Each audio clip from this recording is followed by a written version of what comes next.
हाँ भाई, बात करते हैं आज हम फोर्स। कौन से फोर्स की? Magnetic force. तो मैग्नेटिक फोर्स किसके कारण? मैग्नेटिक फील्ड के कारण। तो मैग्नेटिक फील्ड या तो मूविंग चार्ज पर फोर्स लगा सकता है, या करंट पर फोर्स लगा सकता है, या मैग्नेट पर। तो ये इन पर क्यों लगाता है? उसका कारण सुने। जैसे क्या कहते हैं, एक नियम है नेचर का, एक रूल है नेचर का कि जो जिसके कारण उत्पन्न होता है, जो जिसके कारण प्रोड्यूस होता है, वो उसी पर फोर्स लगाता है ना। तो मैग्नेटिक फील्ड किससे प्रोड्यूस हो रहा है? Moving charge. तो मूविंग चार्ज पे फोर्स लगाएगा। मैग्नेटिक फील्ड करंट से प्रोड्यूस हो रहा है, तो करंट पे फोर्स लगाएगा। मैग्नेटिक फील्ड मैग्नेट के कारण प्रोड्यूस हो रहा है, तो मैग्नेट पर फोर्स लगाएगा। मैग्नेटिक फील्ड स्टैटिक चार्ज से प्रोड्यूस नहीं होता, इसलिए वो स्टैटिक चार्ज पर फोर्स नहीं लगाएगा। ठीक है, तो तीन पर लगाएगा। नंबर एक मूविंग चार्ज पर, नंबर दो करंट, नंबर तीन मैग्नेट पर। ठीक है, तो अपन आज जो बात करने वाले हैं, अपन वो बात करने वाले हैं मूविंग चार्ज पर।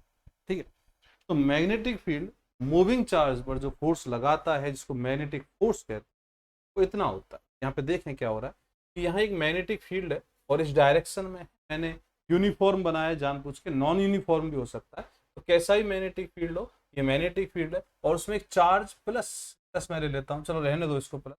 तो प्लस चार्ज है, इसको रहने दें। एक चार्ज है क्यू और इसकी वेलोसिटी है वी, और थीटा एंगल पर, थीटा एंगल पर वी मैग्नेटिक फील्ड मूव कर रहा है। ठीक है, मतलब इसकी जो वेलोसिटी है वो वी के साथ theta angle at any time T. इस समय इस चार्ज पर जो फोर्स लग रहा है, चार्ज पर जो फोर्स लग रहा है मैग्नेटिक फील्ड के द्वारा, वो लग रहा है इतना।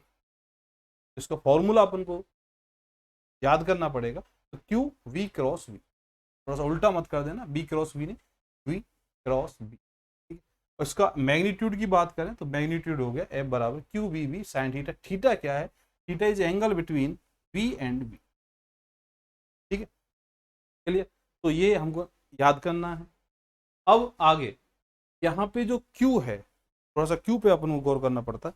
तो Q मे बी पॉजिटिव और मे बी नेगेटिव, दोनों में से कुछ भी हो सकता है। पता है चार्ज दो हैं, दो तरह की नेचर होती है, एक तो पॉजिटिव और एक नेगेटिव। तो यदि पॉजिटिव चार्ज है, जैसे प्रोटॉन है, जैसे एल्फा पार्टिकल, तो पॉजिटिव चार्ज है, तो यहाँ पे Q को अपन पॉजिटिव ही पुट करेंगे, पुट करेंगे पॉजिटिव। और यदि नेगेटिव चार्ज है, देन Q को अपन नेगेटिव ही पुट करेंगे। जैसे इलेक्ट्रॉन है तो इलेक्ट्रॉन में पहुंचे।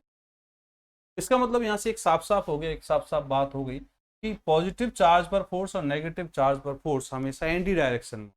यदि पॉजिटिव चार्ज पर फोर्स प्लस एक्स डायरेक्शन में है, तो नेगेटिव चार्ज पर फोर्स माइनस एक्स डायरेक्शन में होगा। प्लस का है या माइनस का, तो एंटी डायरेक्शन। ठीक है, चलो आगे बात करते हैं। अब यहाँ पे सबसे बड़ी बात, ये तो एक तो चार्ज की होगी, दूसरी बात करें यहाँ पे डायरेक्शन की। डायरेक्शन इसकी देखनी हमको आनी चाहिए, इसकी डायरेक्शन हमको आनी चाहिए। किसकी डायरेक्शन? फोर्स की डायरेक्शन। ये इंपॉर्टेंट, ये बहुत ज्यादा इंपॉर्टेंट। ठीक है, तो फोर्स की डायरेक्शन कैसे देखते हैं? उसके लिए ऐसा कोई बुक में ऐसा कोई रूल नहीं है, लेकिन टीचर्स ने बना रखा है। जो देखें कैसे देखना, कि ये मेरा राइट हैंड है। ठीक, राइट हैंड। अब ये राइट हैंड मैंने कब लिया है? जब मैं पॉजिटिव चार्ज पर फोर्स की बात कर रहा हूं। तो ये मेरा राइट हैंड है और इसमें पॉजिटिव चार्ज पर फोर्स जानना चाह रहा हूं। तो मैं क्या करूंगा, अपने राइट हैंड की ये जो फिंगर्स है, इनको सीधा करूंगा, बिल्कुल सीधा। तो फिंगर्स को मैग्नेटिक फील्ड की डायरेक्शन में कर दूंगा, और थंब जो है उसको उसकी वेलोसिटी की डायरेक्शन। तो ये जो डायरेक्शन आएगी, ये फोर्स की आएगी। ठीक है ना? तो इसको किधर किधर करना? मैग्नेटिक फील्ड की डायरेक्शन, इधर वेलोसिटी की डायरेक्शन, और ये फोर्स की डायरेक्शन। और ये कब है?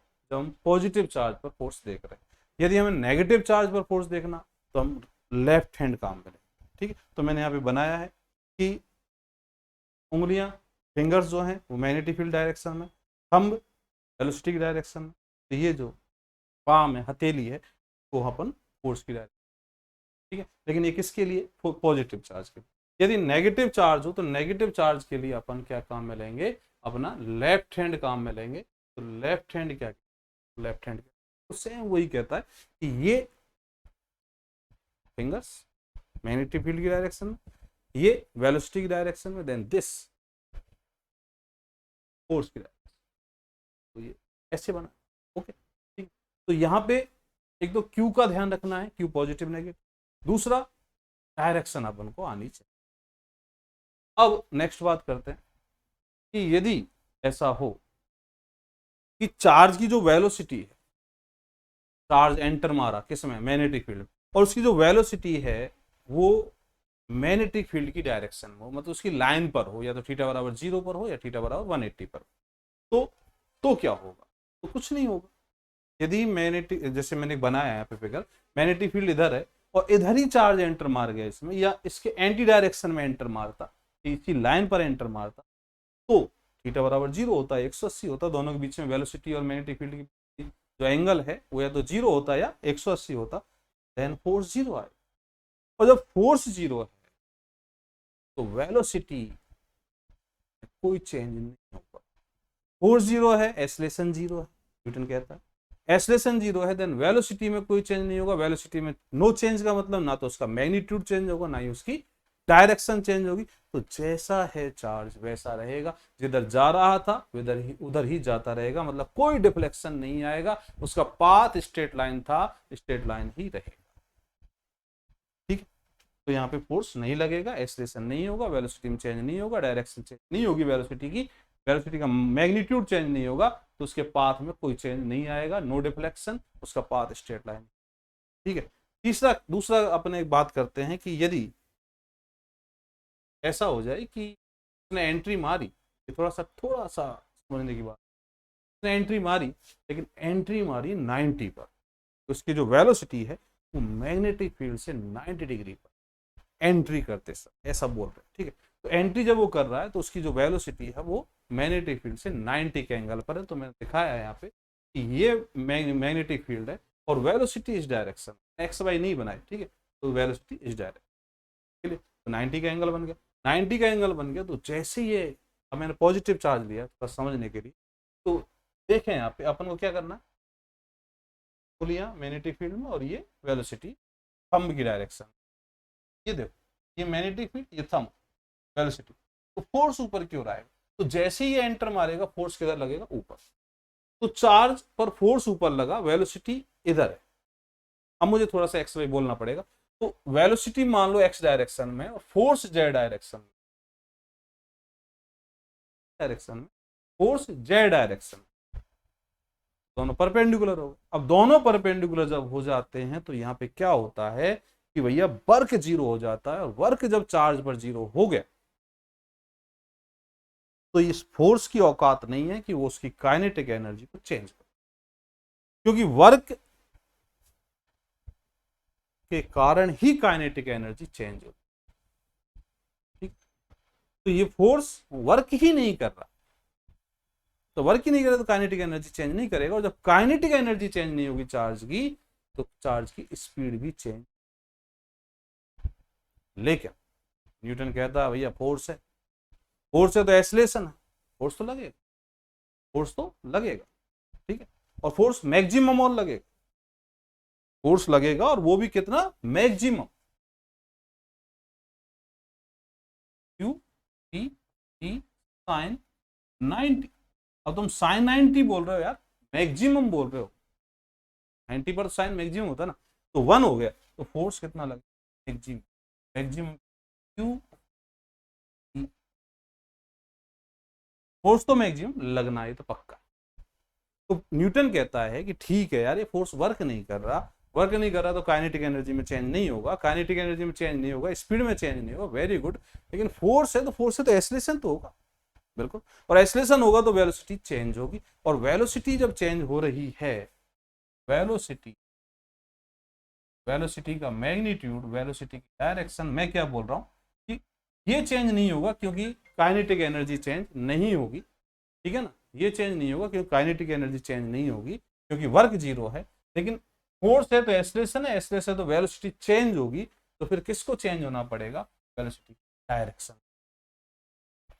ठीक है, तो इसका मतलब क्या हुआ कि जैसे ही एंट्री मारेगा ऊपर की ओर फोर्स लगेगा, और ये फोर्स इस वेलोसिटी की डायरेक्शन चेंज करेगा, मतलब इधर नहीं जाने देगा, अपनी ओर ले जाएगा। तो जब ये ऐसे अपनी ओर ऊपर की ओर मुड़ेगा तो ये सर्कल में जाने लगेगा, और सर्कल भी किसके अराउंड बनेगा, मैग्नेटिक फील्ड के अराउंड। ठीक है ना, पूरा बने ये जरूरी नहीं है, सर्कुलर पाथ पर जाएगा।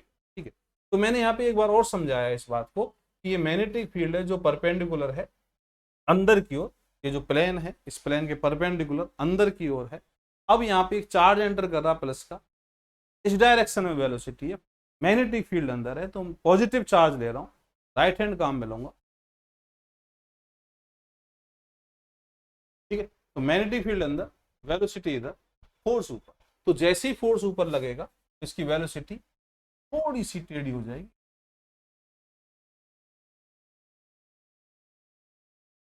डायरेक्शन चेंज हो, थोड़ी सी इधर टेढ़ी हो जाएगी। अब फोर्स इस वेलोसिटी के परपेंडिकुलर फिर लगेगा, मतलब इधर ही इस पॉइंट की ओर फिर लगेगा। ठीक है ना, तो फिर ये इसकी वेलोसिटी की डायरेक्शन चेंज कर, डायरेक्शन बार बार वेलोसिटी की चेंज होती रहेगी, चेंज होती रहेगी, और ये मुड़ता जाएगा और एक सर्कुलर पाथ में ये आ जाएगा, कंप्लीट सर्कल बने, मैं नहीं कह। ठीक है ना, तो दो केस हुए, तीसरे केस की अपन बात अभी नहीं करेंगे, कल करेंगे। ठीक है, तो दो केस हुए। अब यहाँ पे इसकी सर्कल की रेडियस निकालनी है और सर्कल का जो टाइम पीरियड है, इसने जो टाइम पीरियड बनाया है, ठीक है ना, इस सर्कल में कितना टाइम इसको कंप्लीट करने में लगा, वो टाइम पीरियड अपन को यहाँ पे डिटरमाइन करना है। तो ये अपन कल बात।